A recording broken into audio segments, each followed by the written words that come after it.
On behalf of the General Assembly, I have the honor to welcome His Excellency Emmerson Dambudzo Mnangagwa, President of the Republic of Zimbabwe, and to invite him to address the Assembly.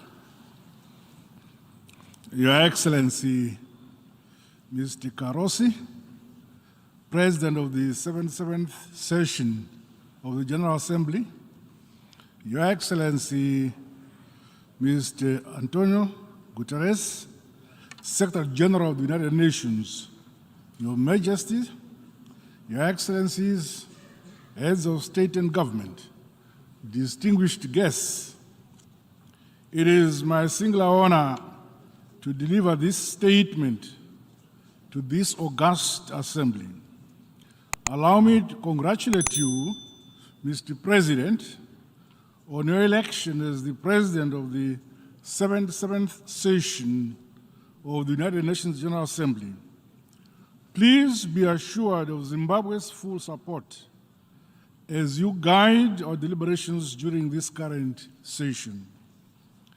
I also pay special tribute to your predecessor, Mr. Abdullah Shahid, for leading the 76th session of the United Nations General Assembly as the world grappled with a plethora of challenges. We commend him for the President of the General Assembly's Fellowship of Hope initiative towards enhancing youth interest, engagement, and commitment in the work of the United Nations. This will go a long way towards safeguarding the interests of future generations as embodied in today's youth. Their voices must be heard across our governments and within the United Nations. Zimbabwe is privileged to be among the pioneering beneficiaries of this program. Mr. President, delivering the 2030 agenda remains an urgent priority for us all. Our theme for this session in the court, a watershed moment, transformative solution to interlocking challenges, end of quote, captures the importance of scaling up our actions informed by the state of our world. The number of persons exposed to food insecurity continues to increase. Meanwhile, the scourges of conflict and climate change have become major drivers of migration and refugees. The ever-looming threat associated with the CCC crisis of COVID-19, conflict, and climate change has placed upon us an enormous responsibility to confront these interlocking challenges by strengthening multilateralism and solidarity. Terrorism, biodiversity, loss, desertification, pollution, and cybercrime, among other challenges, reinforce the urgent need to implement the inclusive and transformative solutions that leave no one and no place behind. This 77th session comes in the wake of debilitating impacts of the COVID-19 pandemic that overstretched our healthcare systems and severely exposed the disparities between developed and developing countries with regards to vaccine access. Africa is among the most affected. The lessons from the pandemic should inspire and enable the United Nations General Assembly to urgently scale up means to build multi-pronged capacities that must guide our collective response to future pandemics and other global challenges. Despite the illegal economic sanctions imposed on Zimbabwe, Zimbabwe successfully implemented its COVID-19 national response strategy, encouraged largely by our own internal resources and institutional capacities. The proactive approach by my administration enabled the country to achieve high vaccination rates, which extended to children up to 12 years. Meanwhile, our focus on the construction, rehabilitation, and modernization of health facilities across the country, coupled with the enhanced capacities around biotechnology and the pharmaceutical value chain, attest to my government's determination to realize universal health coverage. Mr. President, lifting many more people out of poverty and into a higher quality of life must remain at the core of both United Nations activities and the programs and projects of our respective countries. Zimbabwe has made significant strides towards ending poverty and hunger. This has seen the implementation of various policies and programs to support and empower communal and small-scale farmers. At the household level, the provision of agricultural inputs, equipment, and technical support to farmers, especially the vulnerable, has contributed to household and national food and nutrition security. However, in 2022, mid-season drought and tropical cyclones regrettably reduced the overall performance of the agricultural sector. To this end, the climate change conundrum has continued to be an albatross. The United Nations Framework Convention on Climate Change and the Paris Agreement should remain the primary platform for negotiating our collective global response to climate change. All measures taken to achieve the targets and commitments set under the Paris Agreement have to be implemented. Furthermore, the principle of common but differentiated responsibilities and respective capabilities in light of the different national circumstances must also be reflected. Financing for climate change has remained inadequate, leaving the scope for effective and just transition to renewable energy among developing countries under serious threat. It is our hope that at COP27 in Egypt later this year, the developed countries will deliver more concrete action on climate change, not just for mitigation targets, but also in relation to adaptation, loss and damage, climate-specific finance, technology transfer, and capacity building. In our case, Zimbabwe is making concerted and deliberate efforts to integrate climate action into our national policies, strategies, and planning. This includes strengthening resilience and adaptive capacity of the most vulnerable in our society. Additionally, my government is implementing an ambitious program to increase the number of dams for irrigation. The program is expected to create green belts across the country as we reduce dependency on rain-fed agricultural activities while enhancing export-led production and productivity. Our comprehensive agriculture transformation strategy is focused on increasing production and productivity across the agriculture spectrum. This was instrumental in our unprecedented realization of national wheat self-sufficiency as well as increased exports in horticulture.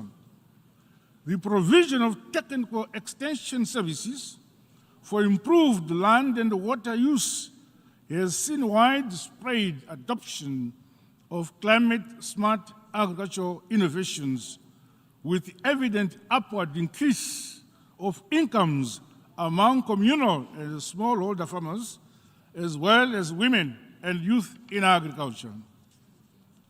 Mr. President, Zimbabwe is committed to Agenda 2030 and has to this end mainstreamed the 17 SDGs into our National Economic Development Blueprint.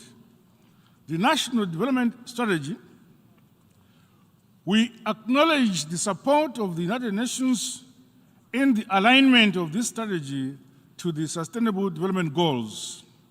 Economic reforms have been implemented, resulting in significant progress in sectors such as agriculture, manufacturing, mining, and tourism.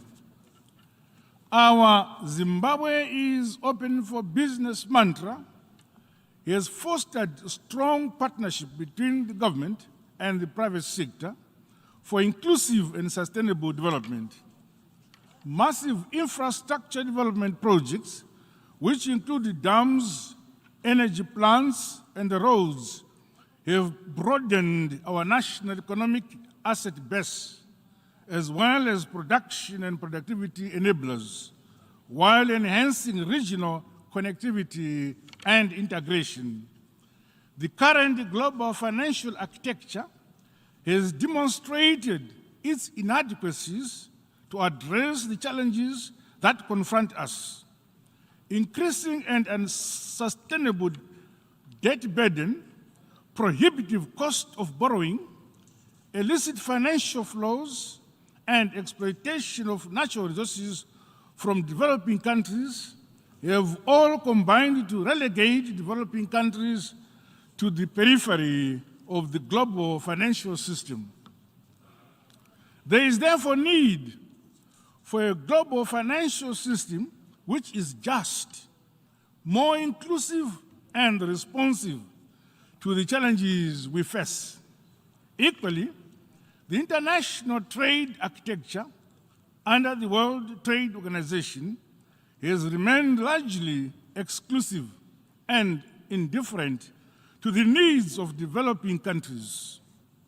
The African Continental Free Trade Area is thus expected to be the panacea for Africa to trade and stimulate economic growth and development. The AfCFTA must be complemented as we strive to improve production and trade in goods and services. Liberalization of services and the strengthening of competition policy and intellectual property rights, as well as the adoption of digital trade, should also be enhanced. Mr. President, education is a key driver of sustainable development with a direct impact on SDG 4, SDG 5 on gender equality, and SDG 17 on partnerships for the goals. Zimbabwe has embarked on reforms based on our heritage-based education 5.0 model, which emphasizes on science, technology, innovation, and industrialization. These are indeed necessary tools to leap forward the modernization and industrialization of our countries in the developing world. My government is equally providing quality, inclusive, and accessible education through the rollout of a phased free primary school education system. The Transforming Education Summit during this high-level week is a timely and a welcome development which should help revitalize the education sector, more so after COVID-19 induced disruptions. My country knows that more work needs to be done globally to close the gender gaps that are often aggravated in times of crisis. Opportunities are being created for all Zimbabweans, especially for women and the youth, to realize their individual and collective potential. Milestones have thus been achieved in the implementation of SDG 5 on gender equality, leading to expanded empowerment and employment opportunities for both women and the youth. The proportional representation for women in Parliament is enshrined in the Constitution. Under my leadership, Zimbabwe has legislated reserved youth seats in the National Assembly. To further strengthen participatory democracy and good governance, my government has introduced a 30% quota for women in local authorities. This is more important as women bear the brunt of poor service delivery at the local level. The establishment of gender and youth focal desks within government ministries has helped to mainstream the issues of young people, particularly young women. Mr. President, sustainable socio-economic development is an indispensable imperative for the enjoyment of the fundamental rights of any people. The policy of devolution and decentralization has seen increased budgetary support directly to the local authorities. Communities right at the village, ward, and district levels are now making independent decisions and prioritizing their programs and projects informed by the most pressing needs at their level.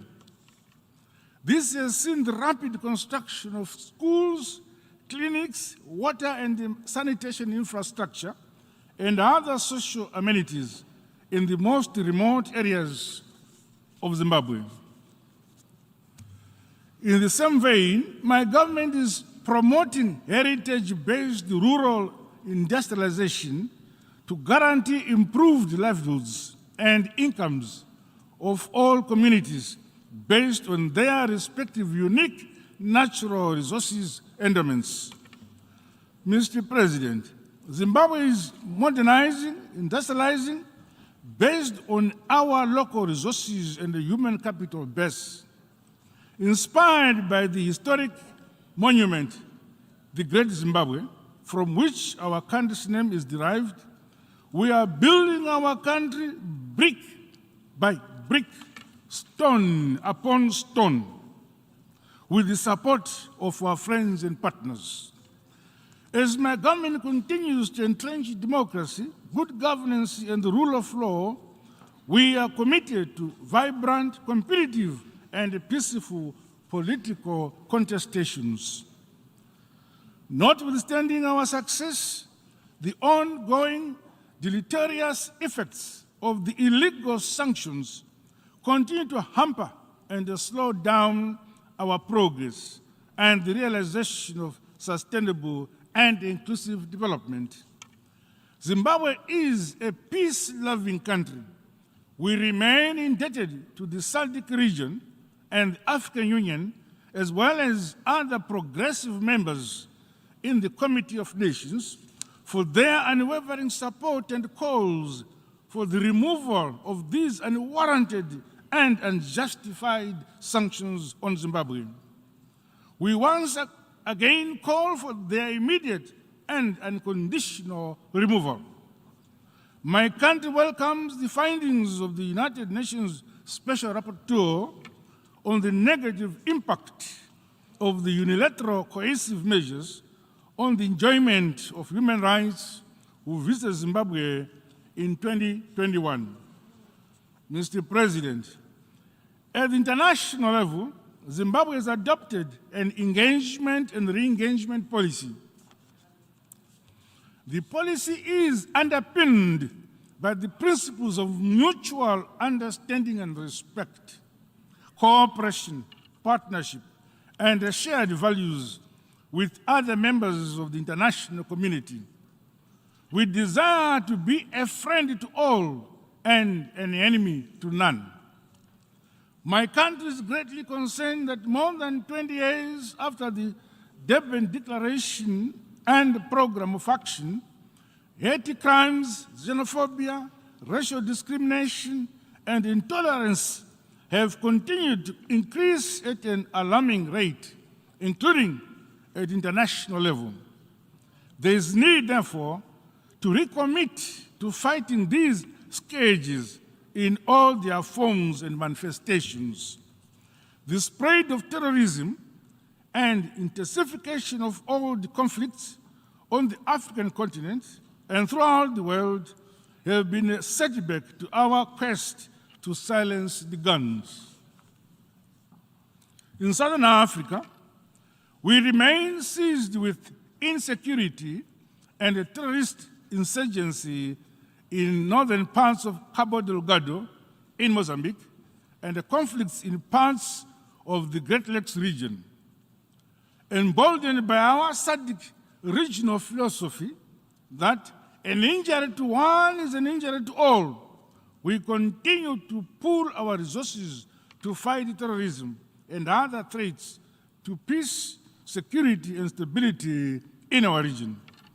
We appeal to the United Nations to render the requisite support to our efforts to restore peace in the affected areas. Zimbabwe stands committed to playing its part for the realization of peace and security within various United Nations, African Union and SADC peacekeeping and peace-building missions. The scale and gravity of our challenges today cannot be addressed through old structures and the old ways of doing business. Zimbabwe subscribes to the Ezulwini Consensus and the CITE Declaration as the sustainable approach to the reform of the United Nations Security Council. Mr. President, in conclusion, Zimbabwe reaffirms its commitment to the principles of the United Charter and the multilateralism in the resolution of the complex and intersecting challenges facing our world. The implementation of the inclusive 2030 agenda remains our biggest hope for the future we all want. There is indeed a more compelling case for enhanced solidarity, cooperation, and partnerships if we are to respond effectively to these challenges and ensure our collective survival. The United Nations should remain the beacon and a source of hope for the global citizenry. As leaders, we have a weighty burden and responsibility to make the United Nations deliver to the expectations of all the peoples of this world. I thank you for your kind attention.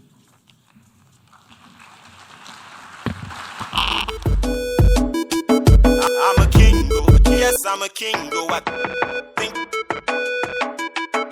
I'm a king,